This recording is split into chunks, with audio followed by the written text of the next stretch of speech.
Hello everyone, my name is Marcus DiBernardo. I am a huge fan of SoccerCoachTV. Sean Green, I played for Sean Green as a player. I coached with Sean Green after I graduated. He's been a huge influence in my soccer coaching career. So when he asked for fans of his YouTube station, and I would be a fan of his YouTube station, to submit coaching videos, I'm the first one to submit the video. So what I'd like to do is share with you some of my work in this video. It is loaded with possession exercises, passing exercises.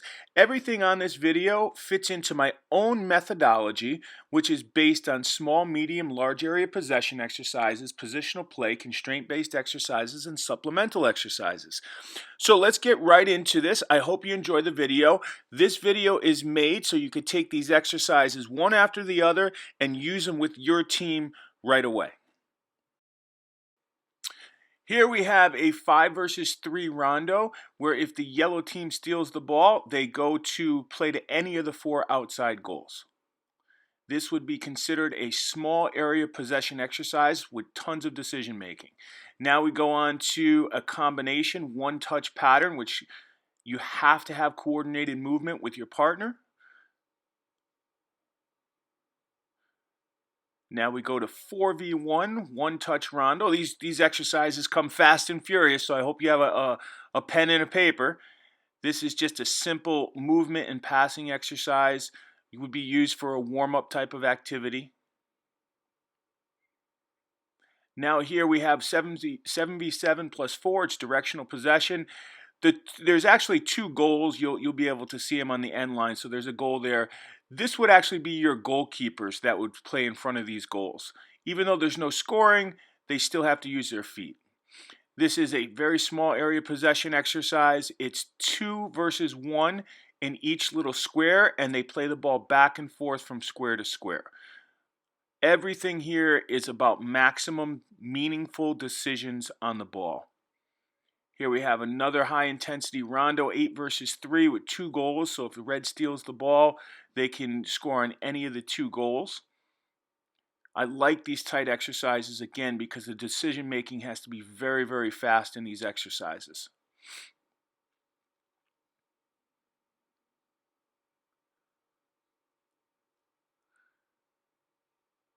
Again, here's another type of rondo activity where you have 4v4 in the middle and you have 6 on the outside. Again, everything about how many decisions does a player make, meaningful decisions in a training session. Here's some simple one-touch warm-ups.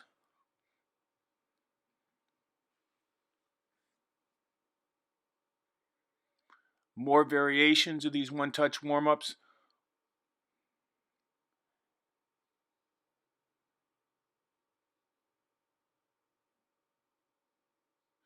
All these videos are done with my teams that I've coached throughout the year. And you can see nice little rhythm here. Often these little tight areas, these one touches are good for having the players with the right body position, staying on their toes, quick little rhythm. This is a really good exercise for overload training. It ends up being a 7 versus 5 in the area where the ball is, and then they can transition to the other side.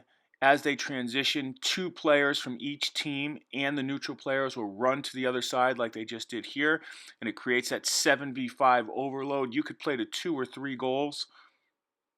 Really, really good exercise here.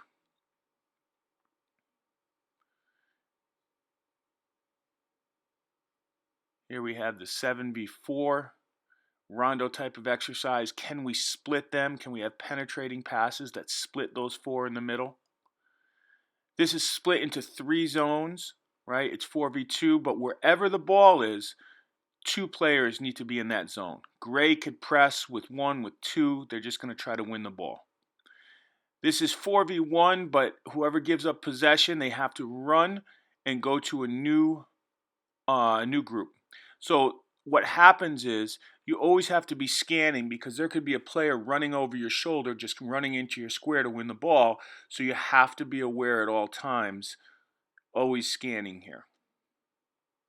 You can see the player just runs in that first grid.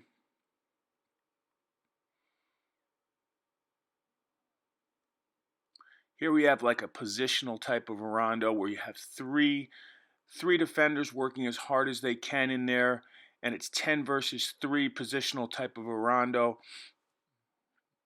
Ball has to move very quickly so the 3 defenders can't squeeze like they did just right there.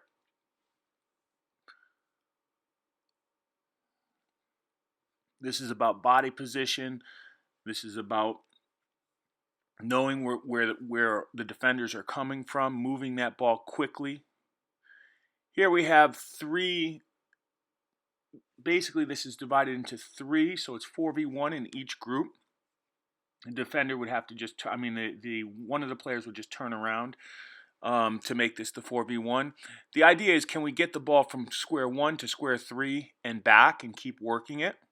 Again, this is all small area type possession exercises.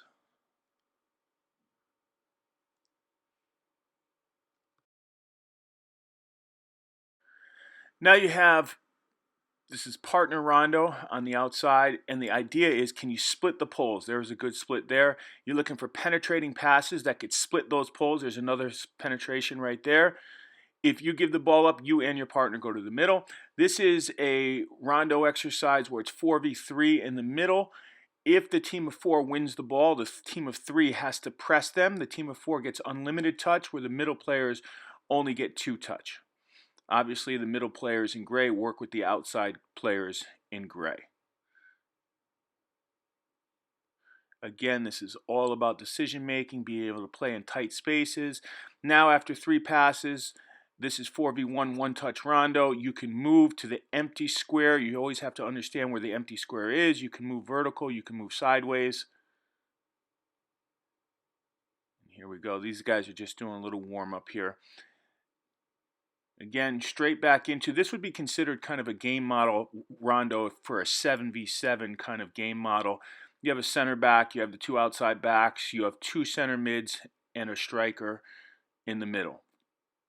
And as it gets switched to the other side, obviously the outside backs go.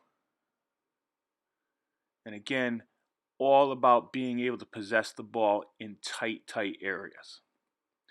This rondo here ends up being a 5v3, and after, say, 4 passes, they can score on either of the 2 goals on their side. So you see they just scored there after 4 passes.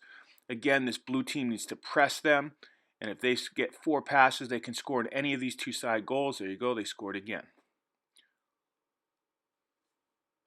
Now we have like a medium to large area possession game. It's 1 touch in the middle, 2 touch on the outside, plus 2 neutral players. I mean, you could play 6v6, 8v8 plus 2, whatever you want to do, plus 2.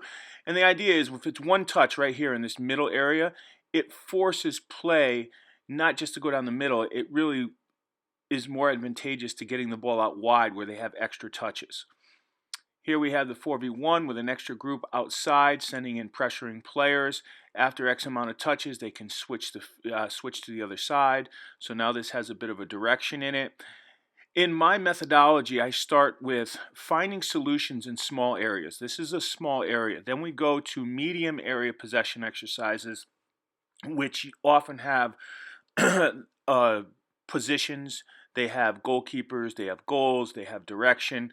And then when we get into the large area possession games, that really is about your game model stuff. So if you're playing a 3-5-2, if you're playing a 4-4-2, whatever it is, those large area games really start to look at the game model. This is simple. I would call this a supplemental exercise. This is game model pattern to goal. And we practice these things all the time of possible movements that we can use in our game model. This is simple partner rondo. Again, after X amount of passes, you can move to the second and then third square and then back and back. The idea is to get all the way down and all the way back. If you give up the ball, you and your partner go into the middle. Again, decision making for me, that's what builds soccer intelligence, is realistic decision making. In this, it might be a little tough to tell, but this is actually a game model rondo with 3v3 plus 1 in the middle. That will be your 3 center mids in the middle plus 1, and you have a center back all the way back, and then you have 2 outside backs on the side. You can only play to your team So if you're blue, you can only play to the blue players on the outside. The idea is, can we work it into the center mids and eventually get it up top and then all the way back again. This can be played one touch, two touch, however you want to do it. But again, everything is in tight areas.